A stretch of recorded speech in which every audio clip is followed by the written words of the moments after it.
Kami po, ang Barako Family, na bumabati po sa inyo ng Happy New Year! Maraming po salamat sa buong taon na pagbibigay suporta niyo po sa amin, sa pagmamahal na pinagkaloob niyo, sa patuloy na pagsuporta. Kami po ay pagpapasalamat po namin ito ng taos po sa aming puso. At kami po ay nasisiyahan at talagang hindi niyo po kami kinakalimutan. Ayun, may message ka ba, ma'am? Ayun lang, ganun din. Nagpapasalamat po kami sa inyong lahat sa walang sawang panonood po sa amin.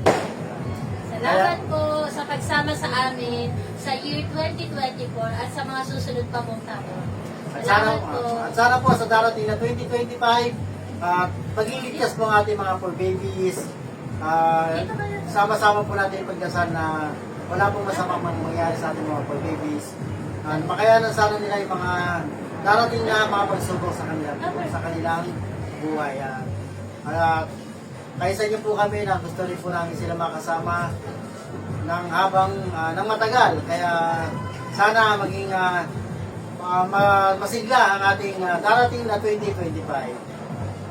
Maraming salamat sa inyo lahat. Salamat po sa lahat-lahat. Mapa-silent viewers, sa mga lagi nagko-comment, salamat po sa Salamat inyo. po. Salamat sa inyong Sa patuloy lahat na po pagmamahal. ng tumutulong sa amin kapag meron kami problema, mapa-prayers man po o financial, salamat po sa inyo. Hindi ko na po kayo isa-isahin. Pero alam niyo na po kung sino-sino po kayo sa matyaga po nagchat sa amin sa araw-araw, na nangangamusta, salamat din po. Sa malaking tulong po sa amin sa panonood ko, salamat din po. Salamat po sa inyo lahat. God bless. Happy New Year. Sabay-sabay po natin sa lupungin ng 2025. Bugay ka man.